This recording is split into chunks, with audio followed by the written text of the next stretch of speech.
नमस्कार बंधुरा RG cooking चैनेले आपनादेर सबाइके स्वागत।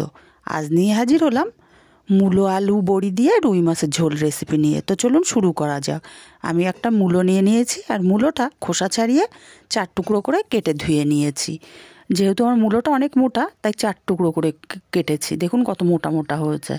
आर एखाने एकटा बड़ो साइजेर आलू केटे धुए नियेछि। आर एखाने नियेछि 500 ग्राम रुई माछ भालो करे धुए नियेछि। एबारे माछगुलोते आमी लवण हलुद माखिए नेब। दिए दिलाम हलुद और दिए दिচ্ছি लवण। भालो करे लवण हलुदटा माछेर संगे माखिए नेब। भालो करे आमी माखिए निয়েছি, एक साइडे रेखे दिচ্ছি। एबार उनुने कड़ाई बसिए गरम करे तेल दिए दिलाम। तेलटा गरम करे आमी एकटु लवण दिए दिচ্ছি। लवण देওয়ার कारणे किन्तु माछ भाजते गेले एकटु माछ कड़ार गाये लेगे जाबे ना। तेलटा भालो करे छड़िए दिलाम कड़ाइते। एबार एके एके माछ आमी दिए देब।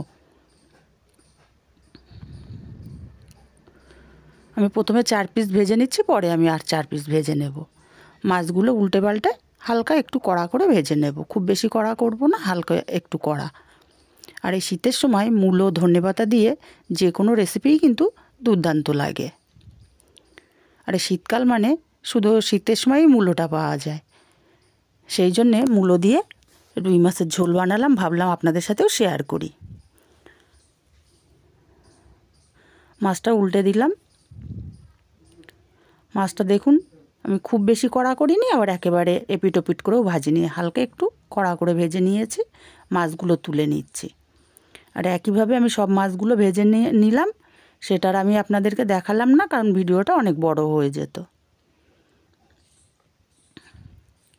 এবার এই তেলের মধ্যে আমি কিছুটা বড়ি দিয়ে দিলাম। বড়িগুলো হালকা লাল করে ভেজে নেব। বড়িগুলো ভাজা হয়ে গেছে, বড়িগুলো তুলে নেব।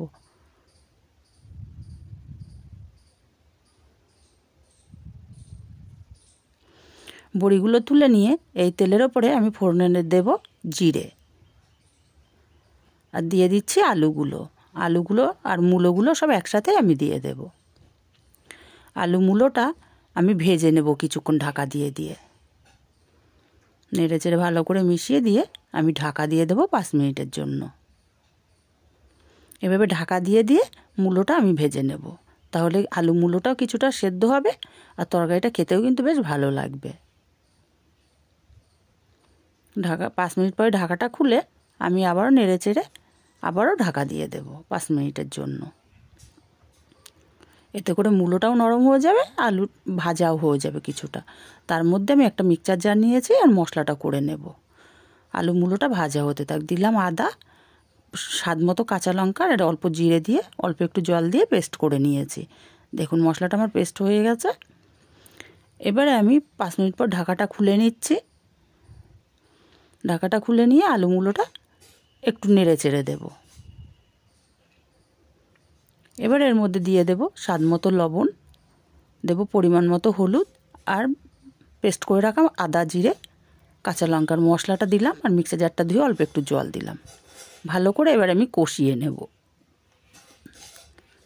দেখুন খুব ভালো করে আমি কষিয়ে নিয়েছি মিনিট 5 ধরে। এবারে এর মধ্যে আমি পরিমাণ মতো জল দিয়ে দেব। পরিমাণ মতো জল দিয়ে তরকারিটা ফুটে ওঠার অপেক্ষায় থাকব। তরকারিটা ফুটতে শুরু করেছে। আমি এবার একটু নেড়ে চেড়ে মিশিয়ে দেব।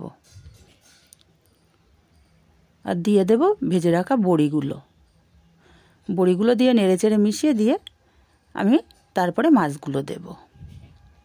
এবারে একে একে মাছগুলো আমি দিয়ে দিচ্ছি। আর মাছগুলো দিয়ে আমি মিনিট 3-4 ফুটিয়ে নেব। মাছগুলো দিয়ে একটু নেড়ে ছেড়ে দেব।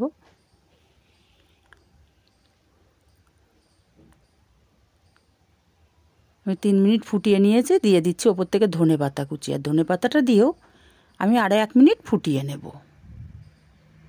ধনেপাতাটা দিয়ে ফুটিয়ে নিলে কিন্তু ধনেপাতার ফ্লেভারটা সম্পূর্ণ তরকারিতে ছড়িয়ে যায়, বেশ ভালো লাগে খেতে। ধনেপাতাটা দিয়ে ফুটিয়ে 1 মিনিট ফুটিয়ে নিয়ে নেড়ে চেড়ে আমি নামিয়ে নেব। আর তৈরি হয়ে গেল আমার রুই মাছ দিয়ে মূলো আলু বড়ি দিয়ে ঝোল। কেমন লাগলো কমেন্ট করে জানাতে ভুলবেন না। আর আমার রেসিপিগুলো ভালো লাগলে অবশ্যই আমার চ্যানেলটি সাবস্ক্রাইব করে আমার পাশে থাকবেন, আমাকে সাপোর্ট করবেন।